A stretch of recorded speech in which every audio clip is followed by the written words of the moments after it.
my name is Allie, and welcome to my channel. We are back with Mystic Destiny, Serendipity of Aeons, Tatsuya's route. So it's been a little bit since I could record due to the fact that it's just been hectic here. Life, so much fun, right? Anyway, I am just going to get started. Oh, Dad, how's Kea doing? She's doing well, and he suddenly trails off. His eyes shift away from me, staring instead out the window. Dad?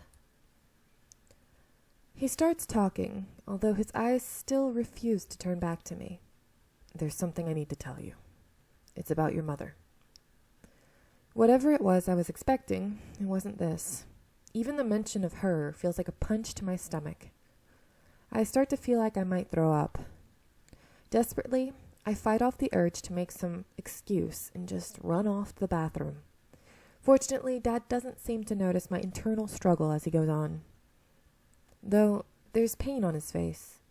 His next words come out empty and almost robotic. Your mother left. She said she had her reasons for it. And I'm sorry, I can't tell you any more than that. I don't know what to say. I hide my hands that have begun to shake under the table. No, I can't think about her, about what happened here. Even with all this open space, I start to feel like the walls are beginning to close around me. Mother, no, Shizuka. She... I grip onto the tablecloth, hoping it might stop the shaking, but it spreads uncontrollably. I find myself shivering all over. No. Don't think about it. Don't think about her. Dad looks at me for an answer and frowns. Munchie, are you all right? I think I'm just coming down with a fever. I forgot my umbrella the other day when it rained, so I think I just got sick from it. His frown deepens. Dad stands up and holds out his hand for me. Come on, I'll take you home now. Dad takes my shaky hand in his and helps me steady myself as he leads me to the door. Oh, chapter 3. Ice flows. Get it? Anyway. In my room now, I gratefully wrap myself in my bed covers. The whole ride back, I couldn't stop thinking about it. About her. I told Dad that I would be all right, that I'd drink some medicine and go to sleep. Thankfully, he believed my story, but I feel horrible for lying to him about it. No matter how deep I burrow under the covers, I still can't stop shaking. I keep seeing flashes of memories I have worked hard to ignore. Glowing green eyes, the moon hanging up high in the sky, a strange tiny bottle of something, and the pain, the excruciating pain along with the darkness that followed it. Trying to shake those thoughts away and focus on anything else. Eventually, the warmth of the bed and exhaustion of a long day gets to me, and my eyes start to feel heavy.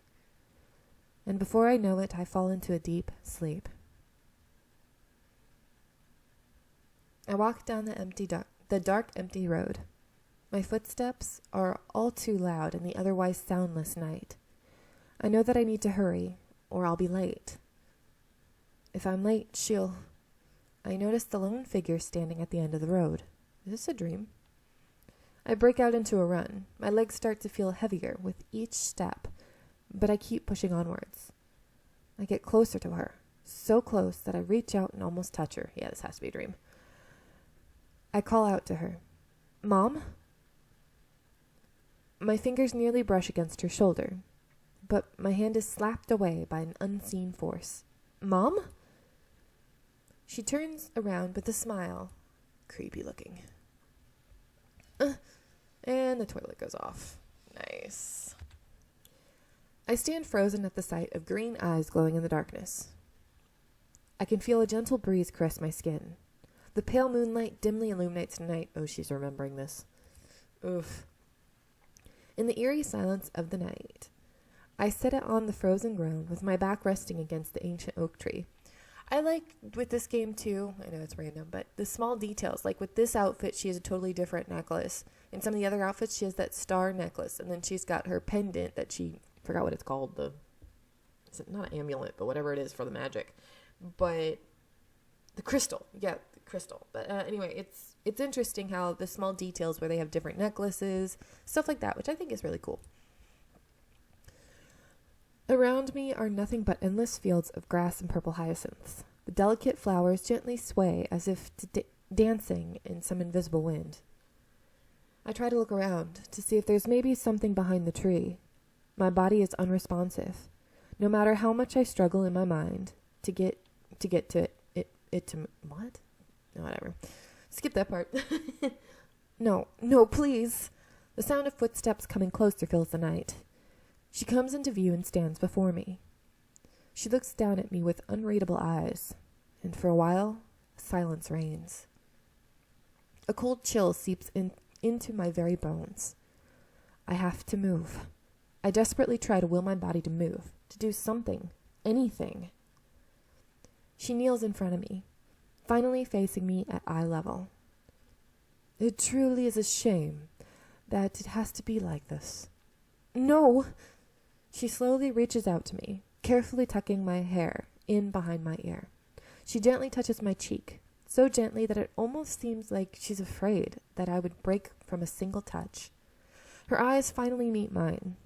They shine with countless emotion, pain, grief, regret, and most of all, resolve. She smiles sadly and pulls her hands away from my cheek. And as she does, her eyes turn cold again. She covers my eyes with her hand. Her hand feels so warm on my skin. I'm so sorry, Munchie. I can't struggle or even move. No matter how much I try, nothing works. I desperately will myself to speak. Mom?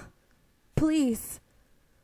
My voice comes out strained, and just saying that much feels like a Herculean task. For the briefest of moments, I could swear that I feel her almost pull away. She doesn't say anything, but I can hear a gentle sigh. Her hand starts to feel hotter and hotter against my skin. I can't see. I can't move. A searing hot pain pierces through my eyes, and suddenly it feels as if they're on fire. Ah! I can't move. She moves her hand away.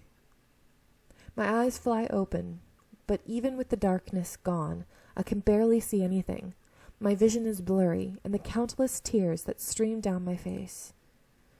The pain only grows in intensity, and I feel the overwhelming urge to claw them out just to stop it. I look up at the blurry figure of Shizuka. Please, just stop it! I can see her tilt her head to the side, but I can't see her expression. Another stab of pain shoots through me. Ah! My lungs are burning. I can't breathe. Scary. I shoot up in my bed. My whole body feels like it's burning. Each breath makes me feel like my lungs are freezing over. It starts to get harder and harder to take even a single breath.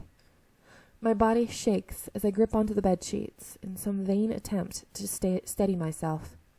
No, it's fine. It's just a dream. It's not real. Not real. I keep repeating this to myself over and over again to try to stop myself from shaking. I'm not sure how much time passes before it starts to work. The feeling of both burning and freezing finally goes away, and I breathe a sigh of relief. A sudden wave of tiredness washes over me, and I yawn. I pull any remaining thoughts of my nightmare away and settle back under the covers. I love her jammies. I want those bunny jammies. As I fall back into sleep, my only thought is that I hope for no more dreams. I used to get nightmares all the time, so I understand how she feels. Ugh. I don't get them as much, but I used to get them like pretty much nightly when I was a child. I'd be afraid to go to sleep. It wasn't night terrors, it was just terrible nightmares. It was the worst. I hated it. But some of them I can still see vividly in my mind, and it's just scary. I don't like it. But anyway, the sunrise hits my eyes and I jolt awake. I look around my bedroom with a wildly beating heart. It's okay. It's okay. I'm in my own room. I'm alone. It's fine. Everything is fine. I tightly hug my pillow to my body. A cold chill runs through me. It's just a dream. Just a dream. It's fine. I bury my face into the pillow. Shizuka. I shiver. Even thinking of her name immediately brings back the fear I felt that night into the forefront of my mind. I try to think of something else, anything at all to distract me and help me forget.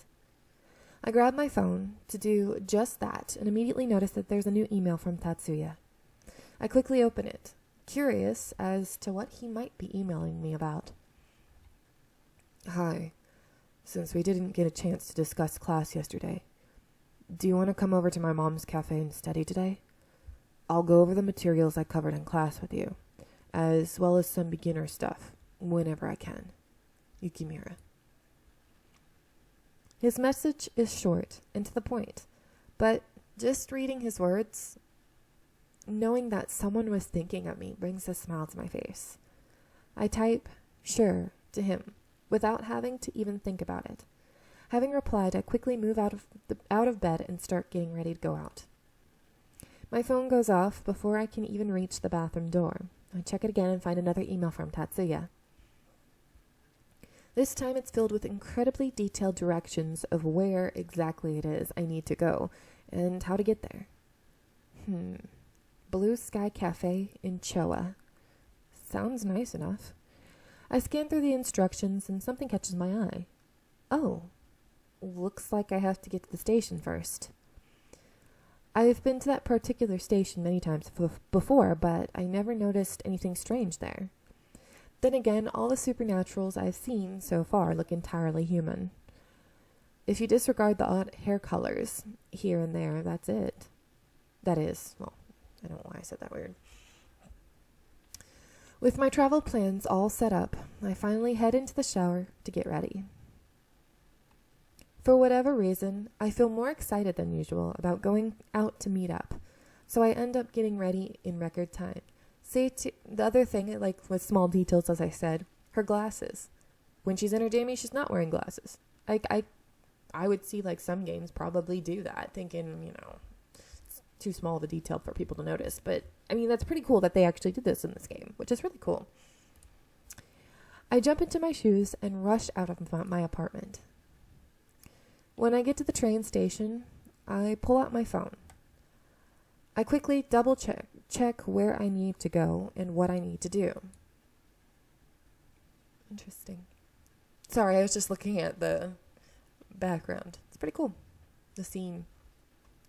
In his email, Tatsuya stated that there was a special train that will take people to Choa a couple of times a day. He predicted that I would have no idea how to find the train even.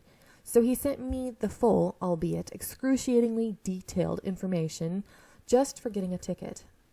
I walk up to the very last clerk on the right. An older woman with bright electric blue hair sits behind the counter.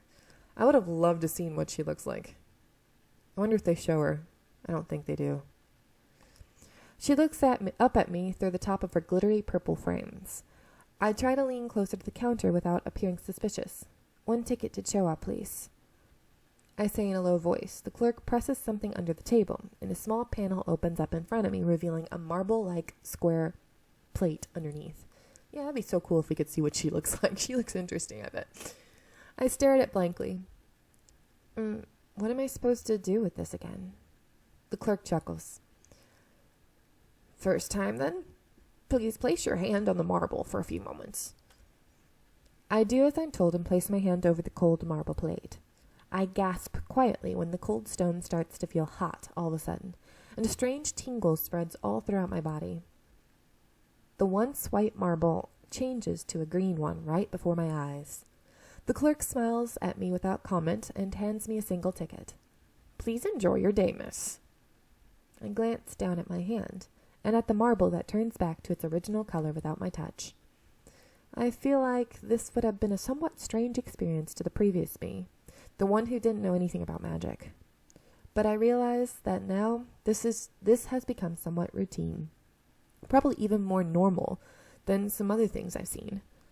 With a little nod, I'm on my way to wait for the train. The platform I need is easy enough to get to. There's already quite a few people waiting around for this particular train, but still less than the usual. Most people here are either glued to their smartphone screen or looking off into the distance from where the train would be coming from. At this moment, while everyone is preoccupied, I casually examine some of them. At first glance, everyone seems ordinary. I doubt anyone could guess that any one of them might not be human. They must be all supernaturals of some sort, right? I don't see anything too weird about them. Oh, hello there, Mr. Fangboy. Then something catches my eye for just a moment. Wait, did I just see fangs on that man in the suit? Yeah, you did, honey. No way, vampires aren't real, right? Ouch. While I'm busy with my thoughts, the train finally arrives, right on time. People start boarding the train in a neat line. I stand behind a pink-haired girl and get on the train right after her. I find an empty seat and settle in. The train starts to move within moments. Seeing that no one pays Seeing that no one pays me any mind, I try to look around casually without drawing attention to myself. In the quickly moving scenery, I see nothing out of the ordinary. Did I get on the right train? I look at the ticket in my hand. I'm sure I got on the right one. Doubts start to creep into my mind, but almost immediately I start to realize how silly I'm being. Just because the train is supposed to take me somewhere supernatural doesn't mean the whole trip would suddenly take me through some magical land. With that thought in mind, I lean back in my seat and relax a little. A voice rings out throughout the train announcing a track switch. As the train turns out of nowhere, I feel a jolt of something, like a static shock run through me. I hold back a gasp at the unexpected feeling. What the hell was that? I look around trying to see if we had passed something, but I can't see anything out of the ordinary. Maybe it's just me then. Maybe no one else felt that. I begin to wonder if I just imagined it when the pink-haired girl next to me looks at me with a smile. Is this your first time going to Choa on a train? Yeah. How could you tell? It's because your face just suddenly looked so bewildered. The girl giggles as if she had just witnessed the most amusing thing in the world. Sorry, I shouldn't laugh. I'm Emi Matsuda. I'm Munchi Fujimoto. What was it we just passed? Some sort of barrier? Something like that.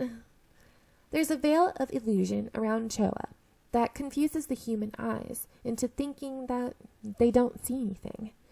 And that's what we just passed through. Oh, I see. I think back to the strange shimmer that revealed the hidden button on the elevator. I wonder if it's the same thing in Hajiwara, too. I mumble to myself, barely above a whisper. Emmy seems to catch on to what I've said despite my quiet tone. It's funny saying Emmy because my mom's cat's name is Emmy, so I'm like, she's not a cat. She's not a cat. Wouldn't surprise me with this game, though. I could see her turning into one, but whatever. Do you go to Hajiwara then? Back. Do you go to Hajiwara then? Yes, I do, actually. Me too! It's my first year there. My parents wanted me to attend since the first time I showed... It's my first year there. My parents wanted me to attend since the first time I showed signs of magic. Hajiwara has some really good classes for mages, as they knew I'd be able to learn a lot. I see. So Emi's a mage. Unsure about how much to reveal about myself, I smile, and hope it doesn't look too awkward. I'm a first year too, so I'm pretty new to everything. Some of the classes there are so wild. Like, have you heard about what happened during Professor Akira's classes last week? No, I don't think I did. Oh, it was so crazy. So during Potions, Professor Akira who's totally strict, suddenly just decided to lounge on his desk. Like, just lying down all casually on one arm. He started asking questions about potions, but they were random ones. Some were things we haven't even been taught yet, and probably never will. And whenever someone got it right, he'd throw some candy. Then, when they were wrong, or when they were probably wrong, he'd still throw a candy, but it was at them. I even heard he managed to hit a few people right between the eyes. And that's when the really crazy thing happened. Another Professor Akira walked in and yelled and was like, "What are you doing to my students?" So it turns out that it was Professor Akira's twin who's just messing around with the class. No one even knew that he had a twin, so people were totally shocked. And I hear they look exactly alike too. It's strange to think of something like that happening in class. But it's oddly comforting to know that even in this unfamiliar world, there are things that are ordinary enough to happen in normal life too. Yeah, that's pretty crazy. Do things like that happen often in Hajiwara? Emmy thinks for a while, then shrugs and laughs. I don't know. We could probably ask one of the other older students that. But it did remind me of an episode of Sakura Sparkle Cure. The twins ended up switching places for a whole day, and everyone only found out about it at the very end. Oh, I remember that episode. Do you watch Sakura Sparkle Cure? Oh my god, why can't I read? Oh, I remember that episode. Do you watch Sakura Sparkle Cure then? I love that anime. Sorry, I'm going crazy. I'm going to let you guys go here because I'm already going past 20 minutes. So I hope you are enjoying and see you next one. Bye.